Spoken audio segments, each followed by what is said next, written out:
Hello, everyone, and welcome. This is episode 92 of Forensics Talks. I want to wish you a happy Thursday, and I hope that everybody's doing really, really well. Today, our guest is Bruce Goldfarb, and we're going to be doing a brief introduction with him in just a little bit. But first, I am going to go through a couple of things in my notes here, and just reminders for me that depending on where you're watching from or wherever you're watching from, please go ahead and type in the comments section where you're watching from, the city or the country or whatever it might be. Love to see where people are from, especially the more international it is, the better it is for me. Also, if you have any comments or questions for our guest today, just go ahead and type it into the comments section, the same place. I'm going to do my best to go through and answer any questions that there might be and that sort of thing. Also, remember that if you or your colleagues can't make the Forensics Talks live, you can always catch them on YouTube. You can always go back. All of these, after they're recorded, remain on YouTube, and they're also in podcast format. So if you are working or you prefer to listen, well, you can always catch it later on. So Spotify, Google Podcasts, whatever it might be, they're always available. Also, a quick announcement that very, very recently, I just announced that I'm going to be having the Forensic Photography Symposium January 22nd to the 25th. So whether you are a forensic pathologist, whether you're working crime scenes, whether you're working crash scenes, fire scenes, whatever else it might be, this is a 4-day event, and it's pretty much dedicated to forensic photography. And in the past, we've covered all kinds of different topics. We have people from all around the world. And if you are interested in registering, I'll just bring this up over here. You can go ahead and do your registration. Registration is open, and also the abstracts are open. So if you're interested in doing a presentation or some kind of a workshop, by all means, please submit something. We'll have a look at it.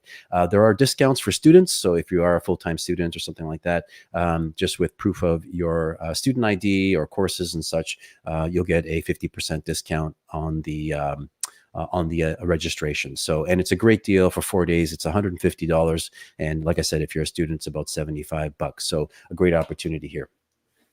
All right, let me finish off with here, and let's get into our guests here. Let me get my notes all organized. All right, excuse me. So let's talk about Bruce Goldfarb. So he is a former EMT and paramedic. Bruce Goldfarb, he's an award-winning journalist whose work appeared on All Things Considered, The Washington Post, USA Today, American Health, Baltimore Magazine, and many other print and online publications.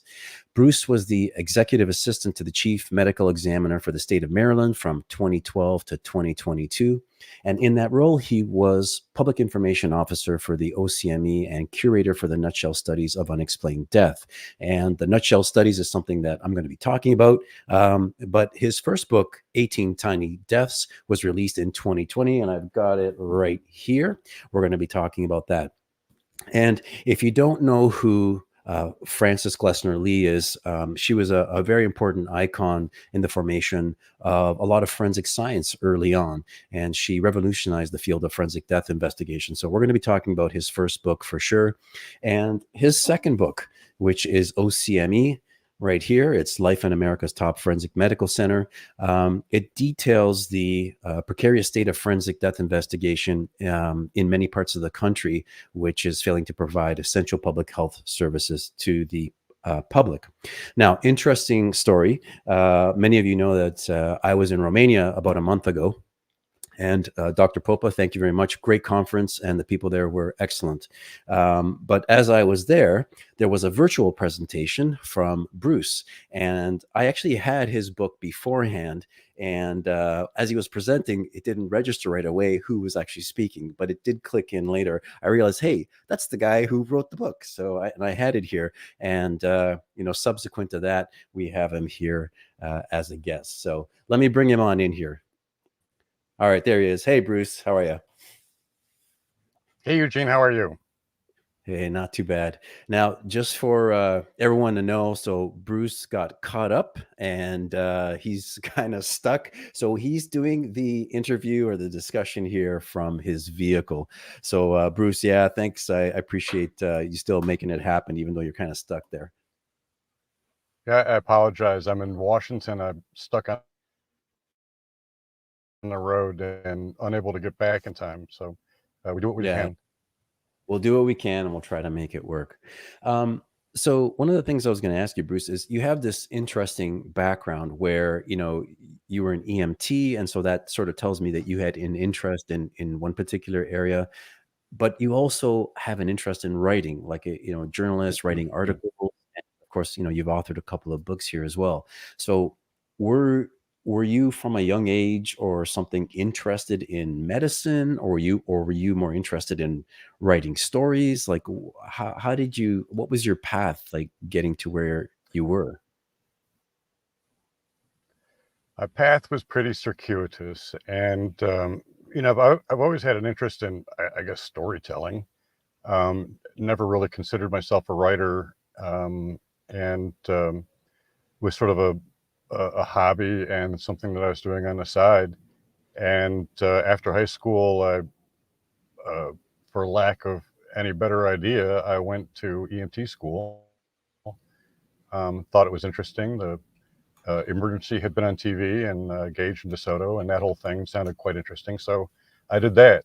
And the the the writing just took up more and more of my time, and discovered that I could make money at it. And there you go. It was just the path of least resistance. Right. And on the EMT side, helping or sort of being like a paramedic and that sort of thing.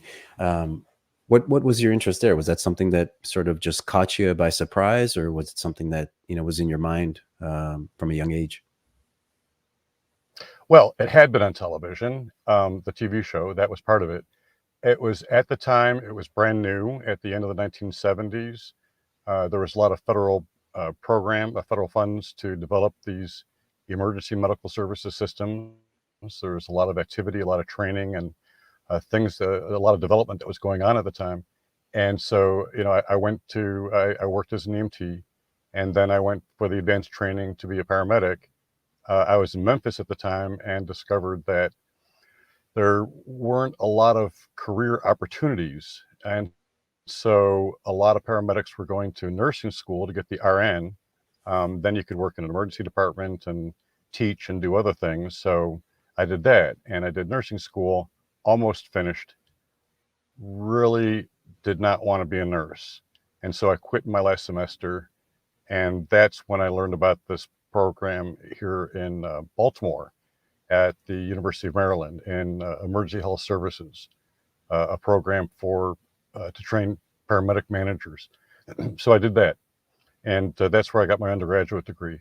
But meanwhile, I have been getting clips and doing things, and I did a piece for National Public Radio and the Washington Post, and it just sort of emerged on its own. And it was, you get the choice of being woken up all night and having people barf on you, or you can sit in comfort of an office and write about it. So I decided I'd rather write about it than actually do it.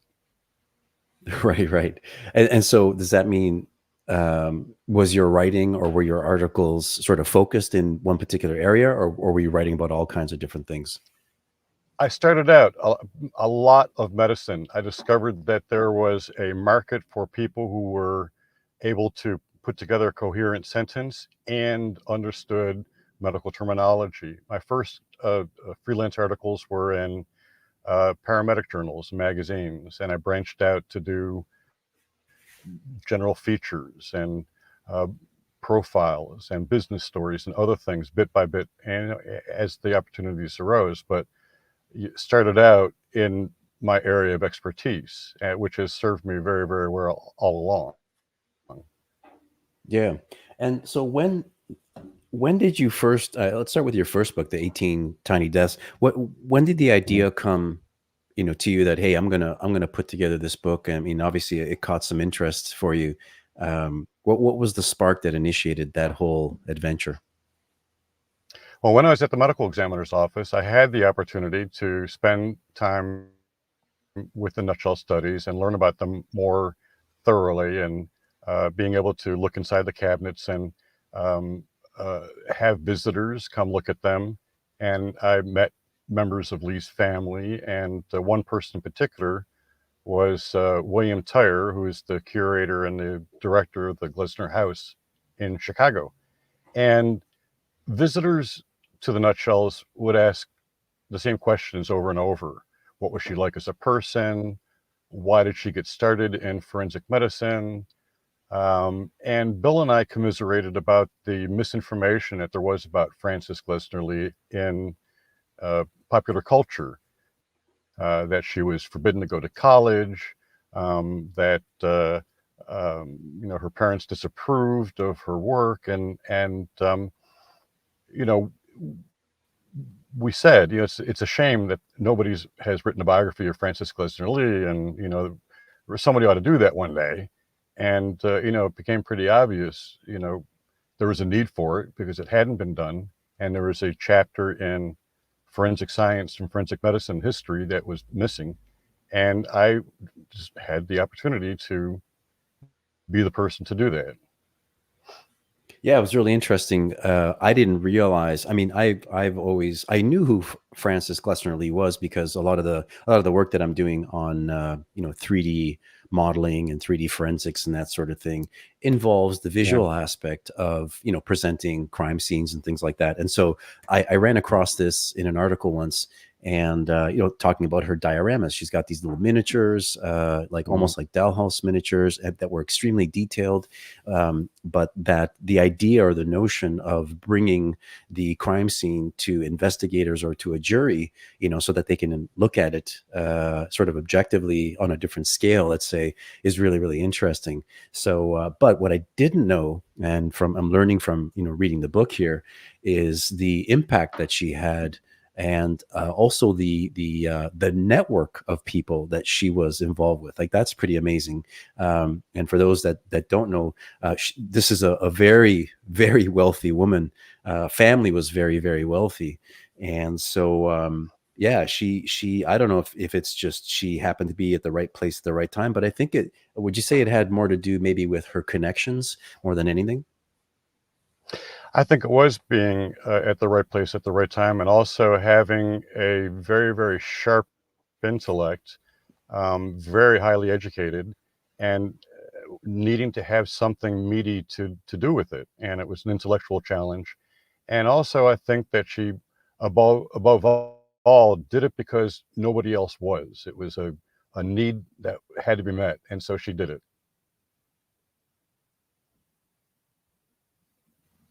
Yeah, sorry. I was going to ask you about in the book. There's like a few little things that I made some notes on. So one of them had to do with her being at a world fair, and is it? I mean, hopefully I get my facts straight. But did she meet Alphonse Bertillon, who was I guess responsible for recording the Bertillon, yeah, yeah. yeah. Is that I true? tried to find a I tried to find a connection. I so tried. I know that she was there, her brother was there, George Burgess McGrath was there, uh, Bertillon was there. I, I I couldn't. There wasn't like a notation in a journal or a diary or anything like that that could actually connect them. However, Francis's brother George was a very avid photographer, and Bertillon did have his camera apparatus, and I find it hard to imagine that at one time or another that they wouldn't have been there looking at it. It's obvious that they would have, but I couldn't document that. They were all there, as was H. Holmes, America's first known serial killer. Um, I should mention this too. The two books kind of go hand in hand because although you're talking about Frances Glessner Lee's sort of story about how she got going, you really outline the inception of the medical examiner system and the transition in some places from the coroner system to the medical examiner system. And then that's really followed on by OCME. So, what can you tell me about the coroner system? Back in the day when Frances Glessner Lee was first around. Well, the coroner system's still around. About half the United States is on the coroner system. It was the the system that was used since the Americas were colonized by the Europeans. It dates from the Middle Ages. It's medieval English common law, and the coroner would investigate sudden and unexpected deaths, most often by calling a coroner's inquest. It's not terribly reliable. It's basically crowdsourcing death investigation. Um, some could argue that 10 or 12 people using common sense maybe is better than nothing at all, but it really isn't quite the same as a scientific medical model, evidence-based death investigation. And at the time that Frances Glessner Lee got involved in the field, medical examiners only existed in 3 places in the entire United States, and that was Boston in 1877, New York City, and Newark, New Jersey. That was it. And so there was a huge need for medical examiners, and she undertook it to establish a program to train them, and she lobbied to change state laws to abolish the coroner system and to enact medical examiner systems, and train the police so that they are scientifically trained in forensic death investigation. And she undertook all this by herself. There was a gentleman in the book, and I didn't realize his importance until I read it, which is her brother's friend, and they were colleagues at Harvard.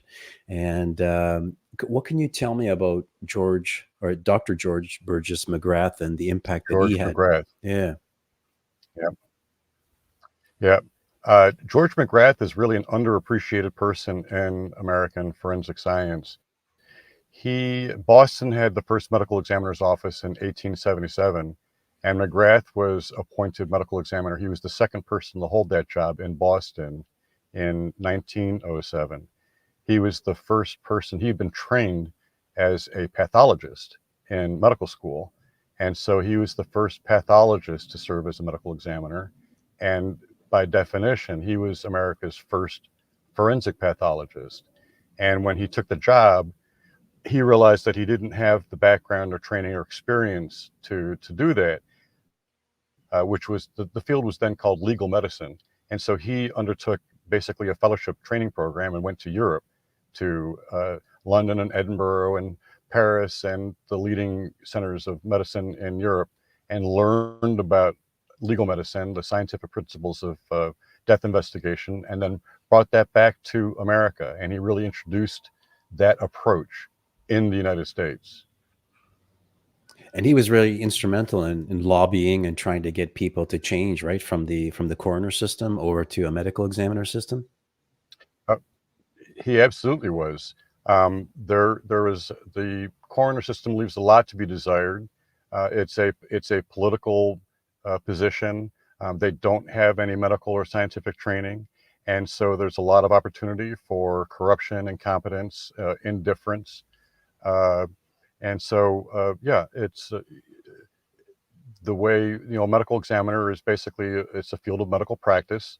And so, you have a doctor with a specialized training and qualifications to diagnose the cause and manner of death, versus a politician with no training at all. It's pretty clear that one's better than the other.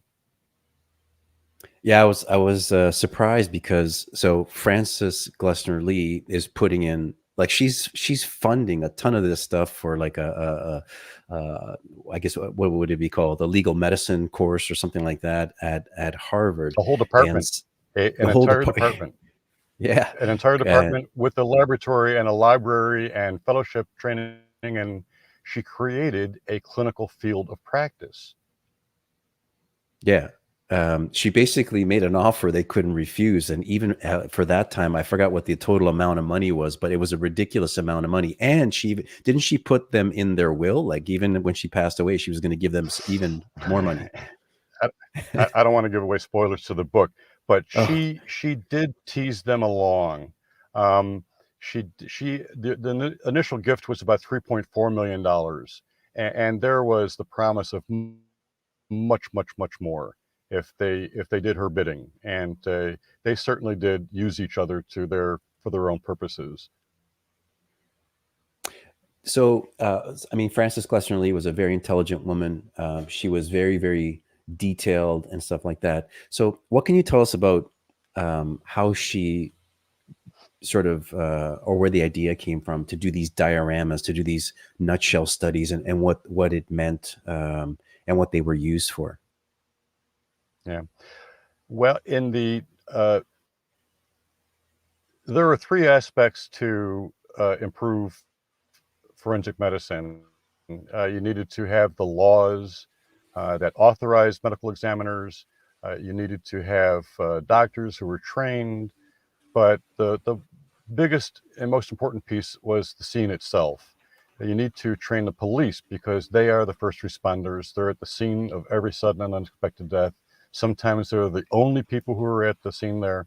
And honestly, back in the day, the police were not exactly the best and the brightest. A lot of them were illiterate. They didn't have high school educations. And so they would do things clumsily because they didn't know any better. And they would walk through blood, move the body, um, tamper with evidence, handle things. And so she undertook this. She and the fellow who was the chairman of the Department of Legal Medicine at Harvard, Alan Moritz, got the idea of beginning a training program for police officers to train them in forensic science. And they came up with a week-long program, was what they devised. And they had the curriculum. They would observe an autopsy. They would learn about sharp force injuries and blunt force injuries. But how do you teach somebody to observe a crime scene and look for evidence other than taking them to a crime scene and looking for evidence, which you can't do for a variety of reasons? And they talk through these things. You really couldn't do it with photographs. You couldn't do it by moving pictures. And it was sort of an obvious,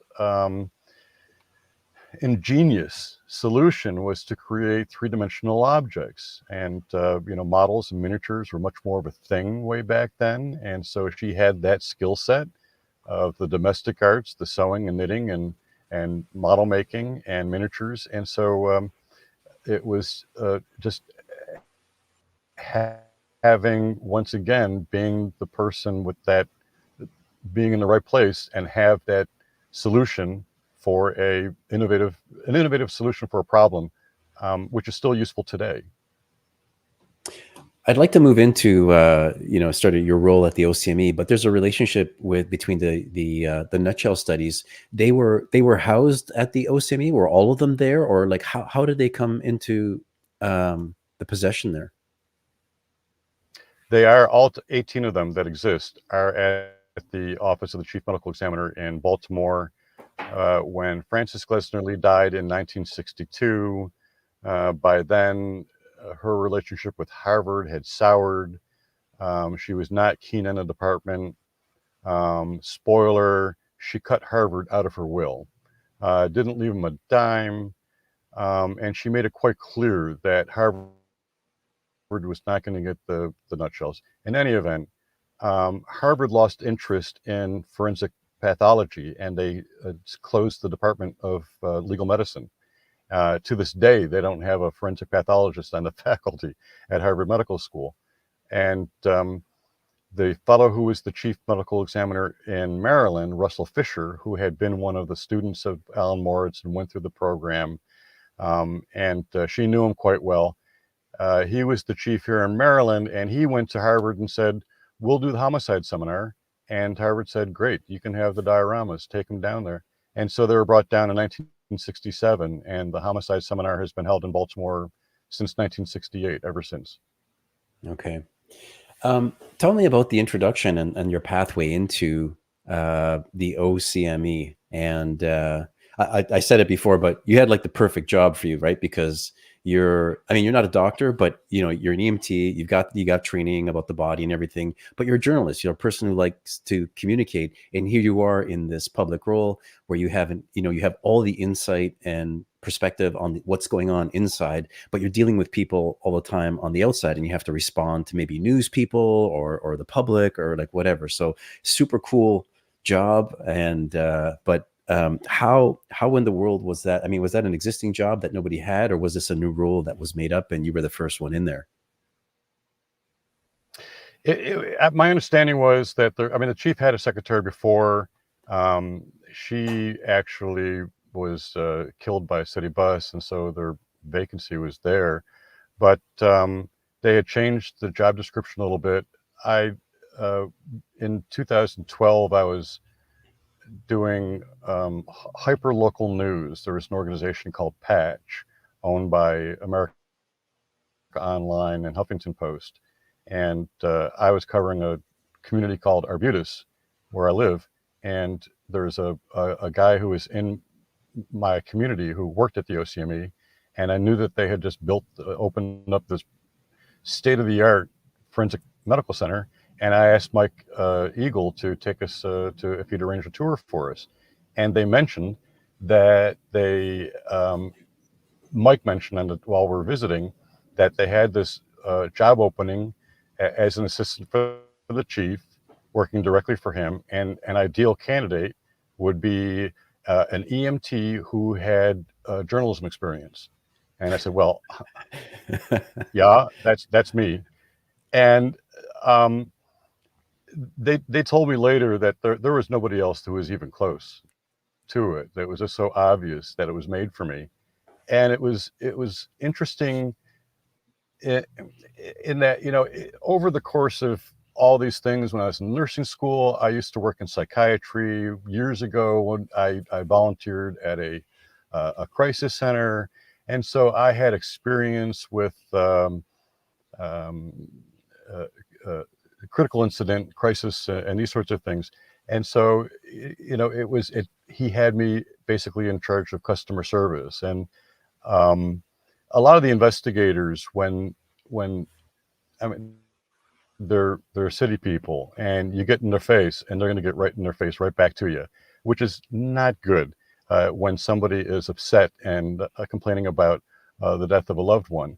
And so, I could come out and do my funeral director voice and be very soothing, and talk them down and those sorts of things. And the job honestly took every bit of my experience in a variety of ways. I wrote letters to family members, and really made an effort to not be cold and dispassionate, and to express some heart and understanding. And it was really just an extraordinary job, and an absolute privilege to be able to do that when I did. It was a tremendous job. Yeah, and what was interesting, something you mentioned in the book was there wasn't really like a big orientation for you. It was kind of like you talked about, you're at your desk, and it's not like there was a 6-month training program for, reserved for Bruce, right? It was like No, you're like, no. what do I do? Answer the phone. There you go. There's your desk. Answer the phone. That was it. Yep. Yeah. Wow, it's pretty interesting. Um, so in terms of the role that the medical examiners had. In fact, right at the beginning of the book, you talk a little bit about, the difference between, what the police might be doing or what a prosecutor might be doing and what the role of the medical examiner. So what can you tell us in your mind about the role and responsibility of the medical examiner? Well, honestly, I did not have that clear an idea before I started, but as soon as I got in the environment, I got it immediately. I got it. This is a hospital, and they're doctors. And immediately I understood the setup and the mission and what they're doing.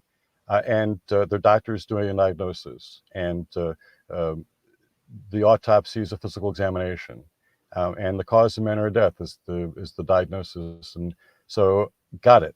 And what I found interesting was that, um, you know, forensic medicine, you don't have all these gadgets and things that other doctors have that help them do a diagnosis. You don't have the EKG and pulse oximetry and all these machines telling you things in real time. You're left with what you can see, and what you know, and what you can deduce. And I discovered that the processes of forensic investigation are really analogous to investigative journalism. It's about checking facts, being persistent, discerning fact from opinion, and summarizing things in a very concise way. And it's basically what they're doing. And I just found myself with like-minded people. They're really great people. And how did you find yourself handling, the fact that, you're dealing with sometimes very difficult cases, and of course sometimes very gruesome things. An autopsy is never a pleasant thing to be looking at. Did it just become work to you and to everybody internally, or were there still times where things were difficult for you? I mean, sure, there are times that are difficult to people, um, that have been difficult, but the the unpleasantness of the job you get used to very, very quickly. Everybody who's there to be a forensic investigator, for example, you have to have 5 years of major trauma experience. Many of the investigators, they're EMTs and paramedics, and so they've seen things in the field, and I saw things in the field, and so all those icky moments, those are all gone and way past with. I picked up my first cadaver when I was, I guess, 20, 21 years old and a young EMT. So, once you get that out of your system, and I do think of them as patients.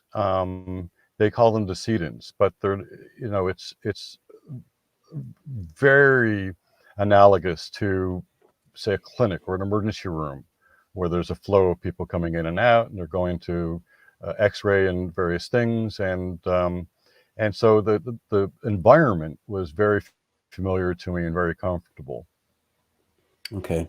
In the book, you talk about sort of the transition of the OCME from, this things going really well, and then all of a sudden it's going really bad.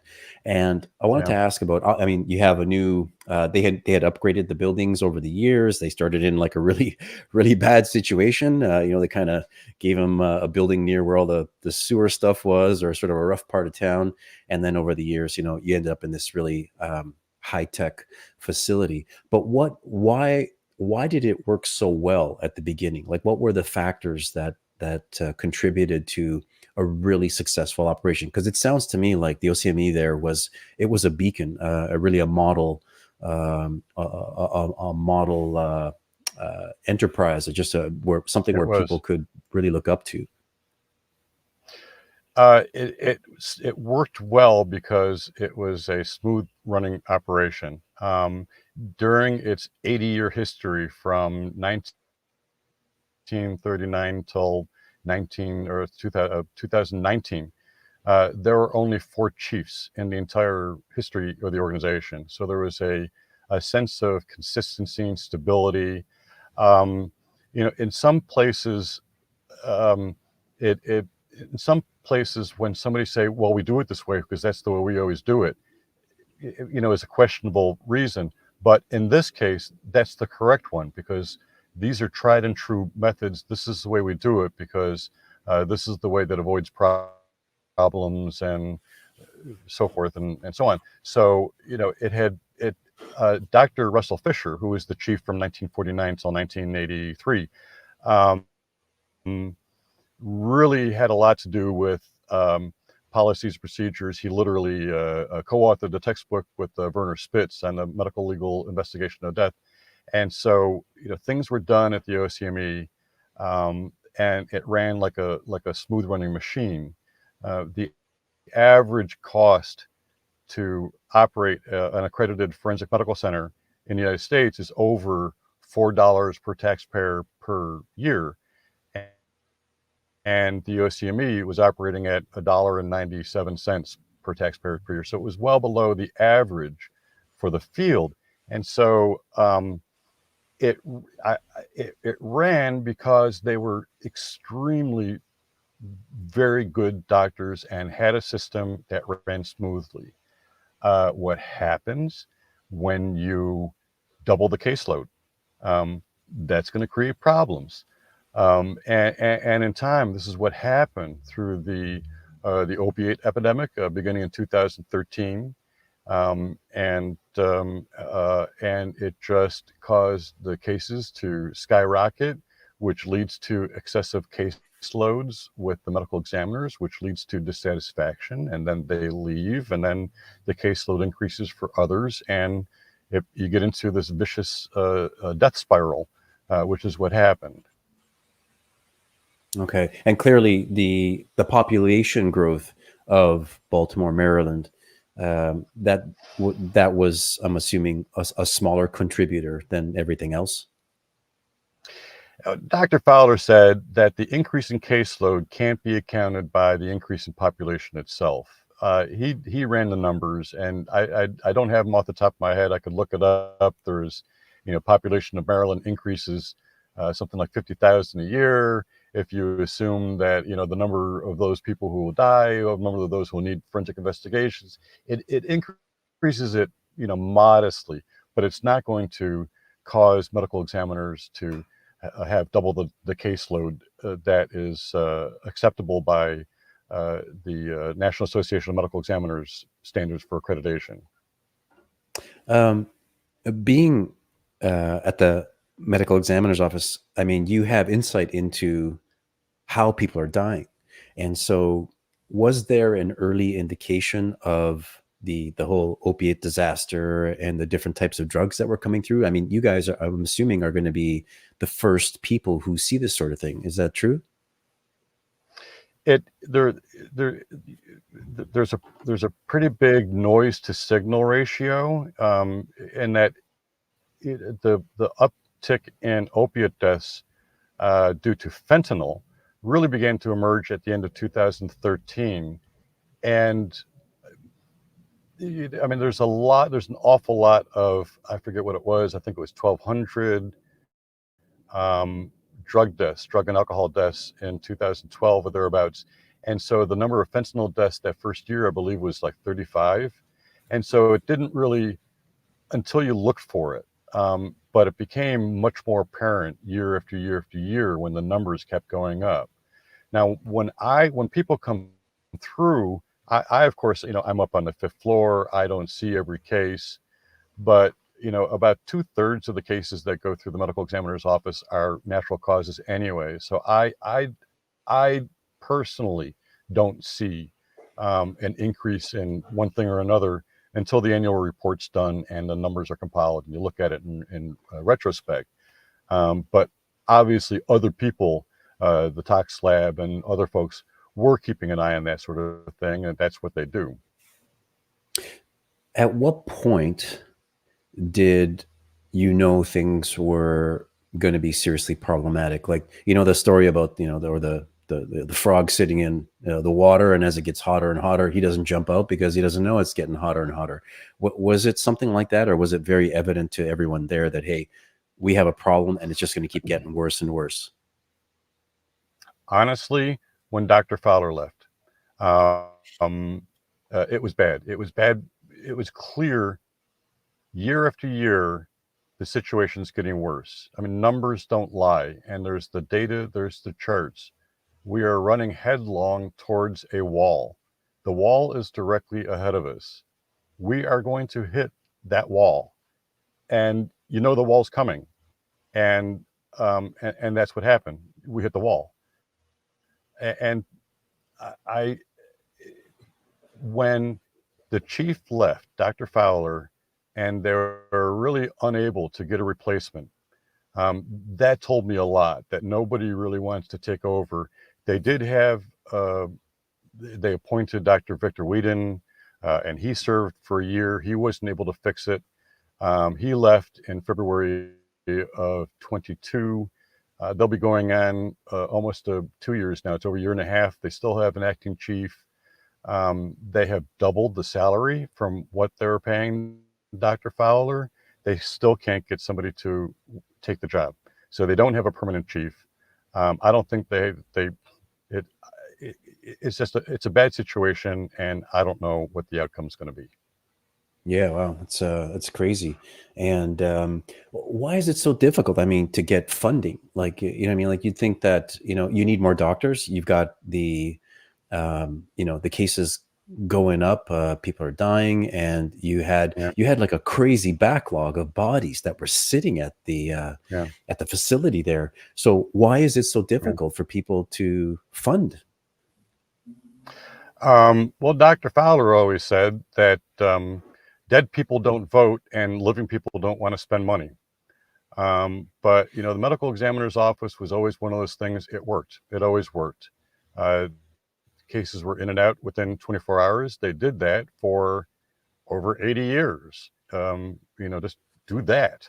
And so it isn't until very, very bad things happen when there's a crisis, when people go, oh, we have a crisis here.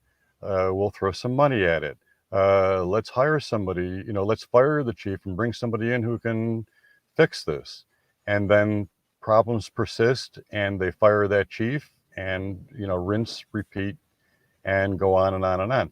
And that is what happens in major forensic medical centers throughout the country. It's not just Maryland, but this has been going on in many large cities. Coast to coast has been having problems like this, backlogs, delays, and shortages.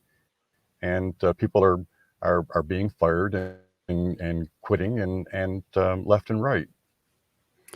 There was, I mean, you talk about the when the backlog got really bad. In order to fix it, they had to call in help, and I was just wondering if you could talk a little bit about that. But why that? I mean, it seems like it was just a temporary solution. No. It was a temporary solution, and truth be told, they helped marginally. I believe they sent in two forensic pathologists um, who and autopsy techs. There were two teams, a few days. They helped a bit, but the lion's share of that backlog was cleared out by the OCME's doctors knocking themselves out and just undertaking it. We're going to do it, and they just did just a brutal number of cases per day to do it. I believe they had the backlog cleared up. It took 11 days to. They had a backlog that peaked up 240 bodies, and they had that cleared up in 11 days while taking care of the cases that were still coming in the door. So that was just absolutely extraordinary. But the DMORT did help a bit.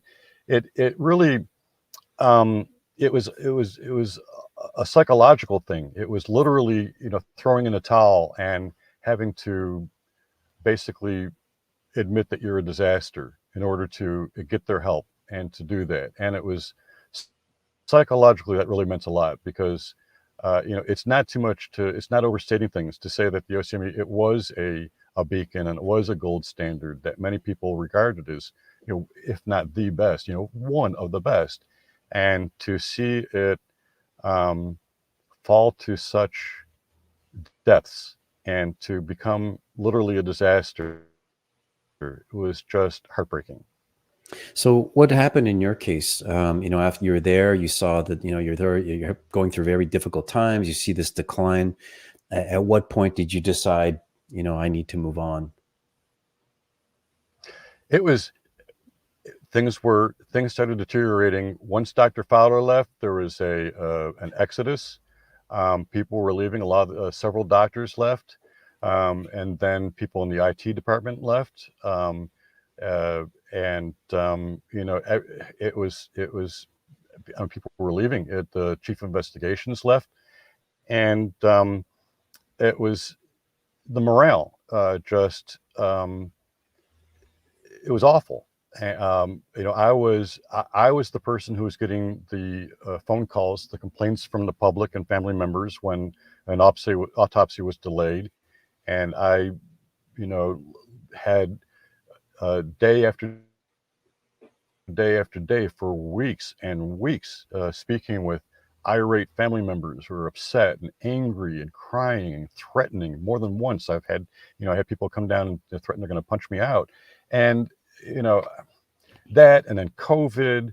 getting so isolated. It was just it. I used to champ at the bit to get to the office. I would answer my phone all hours of the day. I couldn't wait to be at the OCME and to do something. And when it gets to the point where you're dreading it, I mean, that's it. You're done. You know, it's that's time. Yeah. Yeah. Do you still have close ties with some of the people there, or have you just sort of Oh left it yeah. behind you and moving? Yeah. Oh, oh no. Oh yeah. Oh yeah. I got together with a couple of the guys a couple of weeks ago, and oh yeah, we're still. I'm in touch with Facebook. I have many friends there who, you know, we're in touch all the time. I get text from them.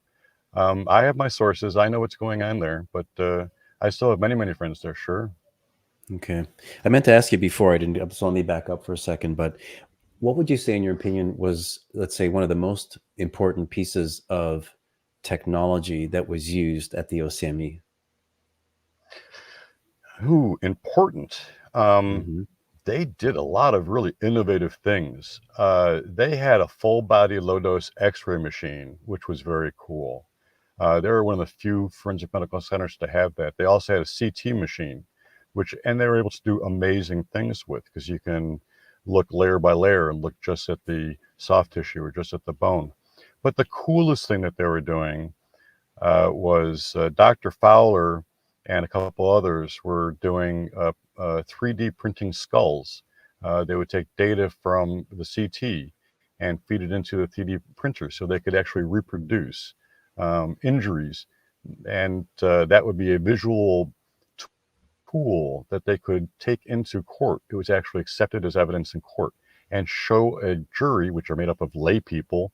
It's much easier for them to visualize, you know, a skull fracture if you actually see the skull than to interpret an X-ray or a CT or something like that. That's a little more abstract.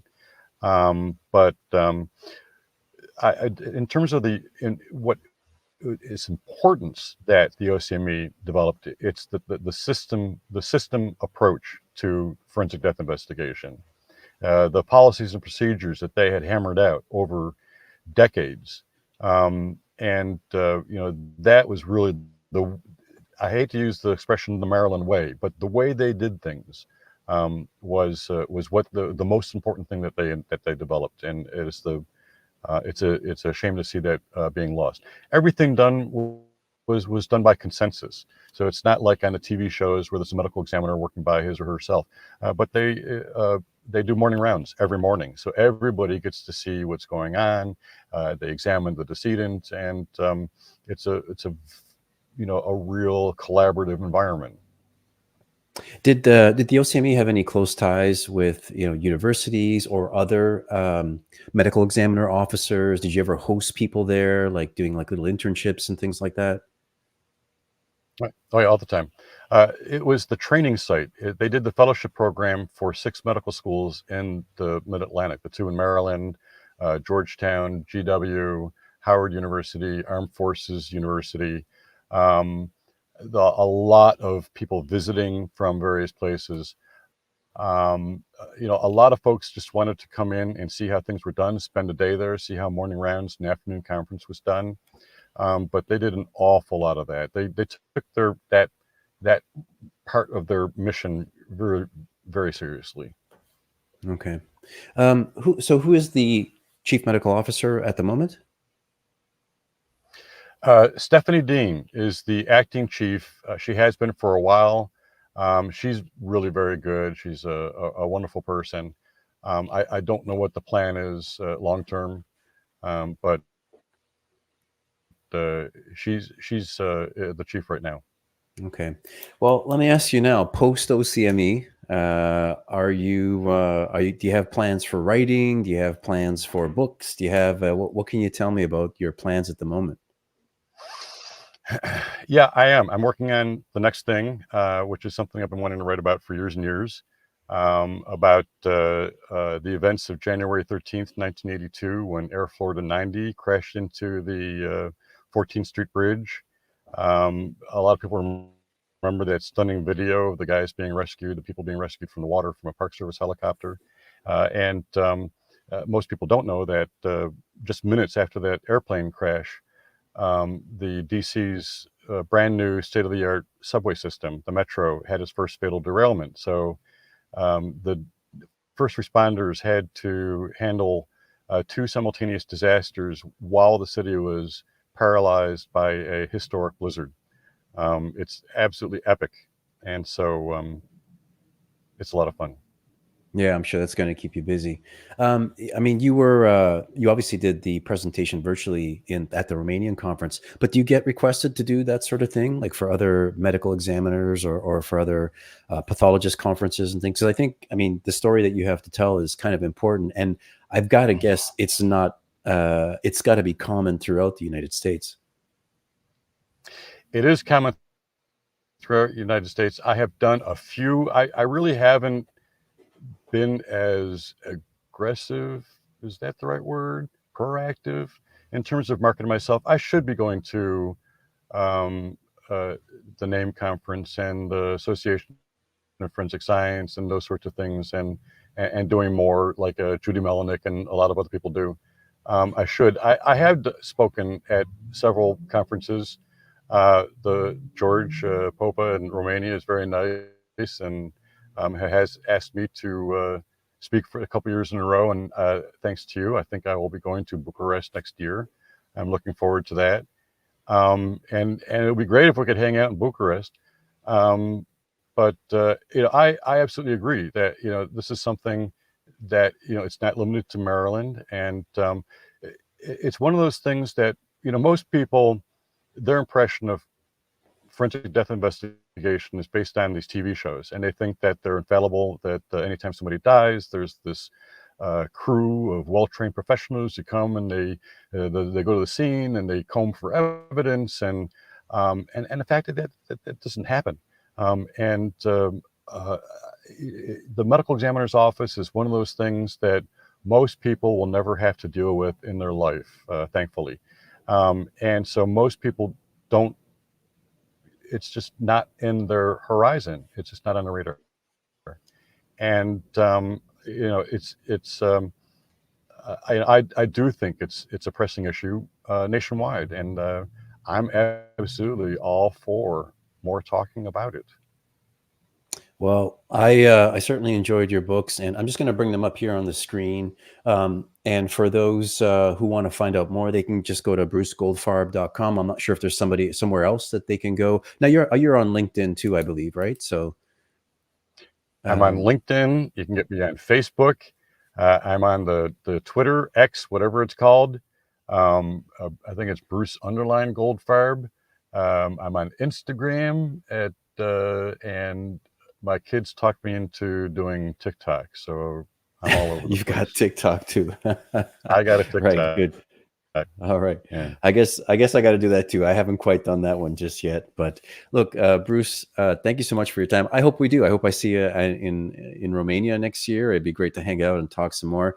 That'd be great. I hope you do get out. I hope you get out and do more of these kinds of things, because I think there are lessons to be learned in a lot of the stories that you tell. And for people in the audience that are either forensic pathologists or working in that area, if you just even have an interest in early forensic science, and especially on the medical side, I mean, both of these books are a really great sort of coverage of the history, and then something that is more up to date in more recent times. So look, thanks for everything, Bruce. Great writing. I love your writing style. Really easy to read, pleasant read, and yeah, keep up the great work. I hope we can keep in touch.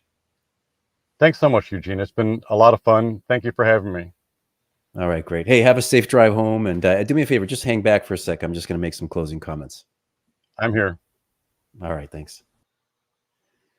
All right, folks. Well, that does it for another episode. Really interesting story. Again, I'll put it up on the screen here if you're interested. I've really enjoyed these books. I thought they were really informative. As someone who is sort of working in the forensic science area, and they're in a very small niche type of thing, I think there's a lot that can be learned from the stories and from the history and the accounting that's in these two books. So go ahead and have a look there.